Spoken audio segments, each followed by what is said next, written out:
అందరికీ నమస్తే. మీరు చూస్తున్నారు Mastan village logger.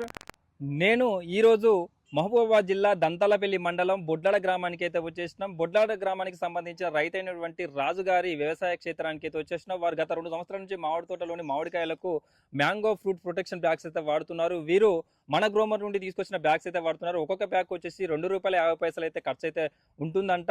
Normal fruit కంటే ఈ బ్యాగ్స్ వాడి తీసిన పంటకు అధిక దిగుబడి, అధిక రేటు కూడా ఉంటుందని చెప్పేసి వారు చెప్పడం జరిగింది. నార్మల్ ఫ్రూట్కు కేజీకి ₹30 ఉందనుకో, ఈ ఫ్రూట్కి వచ్చేసి కేజీకి ₹60 అయితే ఉంటుంది. అంటే డబల్ అన్నమాట. ఈ బ్యాగ్స్ కట్టడం వల్ల ఎలాంటి లాభాలు ఉంటాయి, ఎలాంటి నష్టాలు ఉంటాయి, మనం ఎంతవరకు దిగుబడి తీయొచ్చు, మనం మార్కెట్లో ఏ విధంగా అమ్మొచ్చు అనేది పూర్తి స్థాయి సమాచారంతో మన యూట్యూబ్ ఛానల్లో ఫుల్ వీడియో అప్లోడ్ చేయడం జరిగింది. ఆ వీడియో చూసినట్టయితే క్లియర్గా మీకు ఫుల్ ఇన్ఫర్మేషన్ అయితే తెలుస్తుంది. స్క్రీన్ పైన కూడా ఆ రైతు అనేటువంటి నెంబర్ను కూడా నేను ప్రొవైడ్ చేసినాను. మీరు ఇంకేమైనా డౌట్స్ ఉంటే మాత్రం డైరెక్ట్గా ఆ రాజు గారిని అయితే అడిగి తెలుసుకోవచ్చు. మరొక వీడియోతో మళ్ళీ కలుద్దాం. నమస్తే అందరికీ. జై కిసాన్.